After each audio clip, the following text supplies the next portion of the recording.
Ambassador Kumar, you know, the Rafale aircraft agreement, both in 2016, now again, defense cooperation seems to be central to this agreement. There have been question marks. The opposition has raised it over the way the Rafale deal was signed in 2016, alleged favors being provided to a particular industrialist. But do you get a sense that defense cooperation in particular is in a sense central to this relationship because of the nature of the Indo-French cooperation at the moment over these aircraft deals?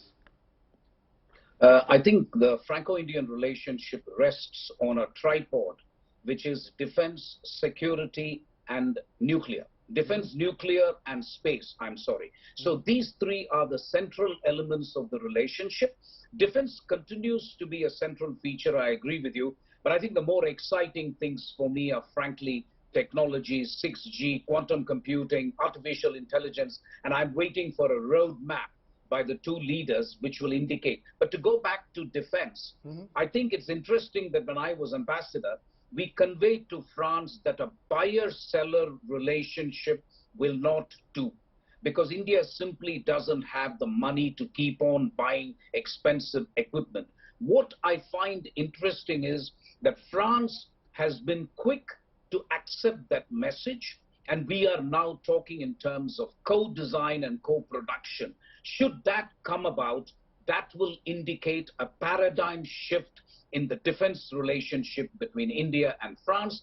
Bear in mind that France has been the best strategic partner, which has transferred almost 100% technology to India, whether it is the Uragan engines, which were called Tufani, whether it is the Alouette engine, which was called Chetak, whether it is the Mirage, or now we are talking of Safran getting in touch with HAL and making engines. So it's been an incremental trajectory in which France has consistently, over time, stood by India and tried to take into account our needs in defense. Secondly, they have done it without an on-again, off-again relationship. Third, they have been sensitive to our feelings that, okay, if we don't want something to be supplied to Pakistan, France has taken that substantially into account. So I cannot think of a more trusted strategic partnership than the one between France and India. So you're saying it's not a one-sided transactional relationship, am I correct?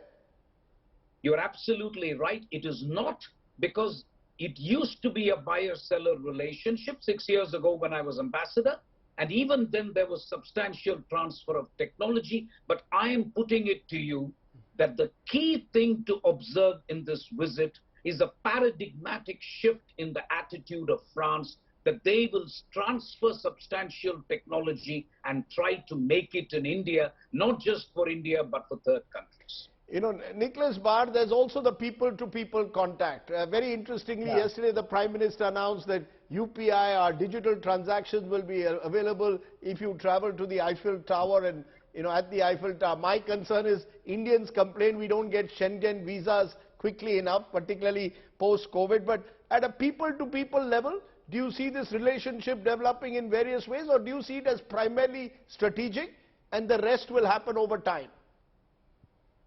Well, of course, it's more strategic than the rest, but and I agree with what the ambassador said on defense. I would add one thing. The ambassador mentioned nuclear, and that's an area where the French, you know, on defense, they have been cooperating fully and with really a lot of transfers of technology and a lot of two-ways cooperation. On nuclear, there's some frustration on the French side that we've been discussing the establishment of nuclear plants for like 15 years, and this project is, I mean, it's very difficult to move forward.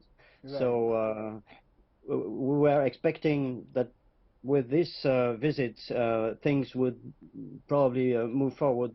it's still difficult, and so that's one point where there's a little frustration. But on the rest, on defense in particular, it's amazing how the cooperation is going on. For example, Airbus will transfer the production of military aircrafts, you know, of transport aircraft that it's called C295, sorry. Very soon these aircraft, these military aircraft, will be manufactured in 100% in India. And there are several other examples like that with Dassault, of course, but also with another company called Safran. Right. So there's a really deep will on the French side to go ahead, transfer some technology, and produce these equipments in India. Right, Nicholas, I'm going to have to leave it there, but it's wonderful to know that the relationship now exists on multiple levels and has become stronger over time. I appreciate you joining us there, and also Ambassador Kumar, thank you very much for giving us, our viewers, a sense of why the French matter.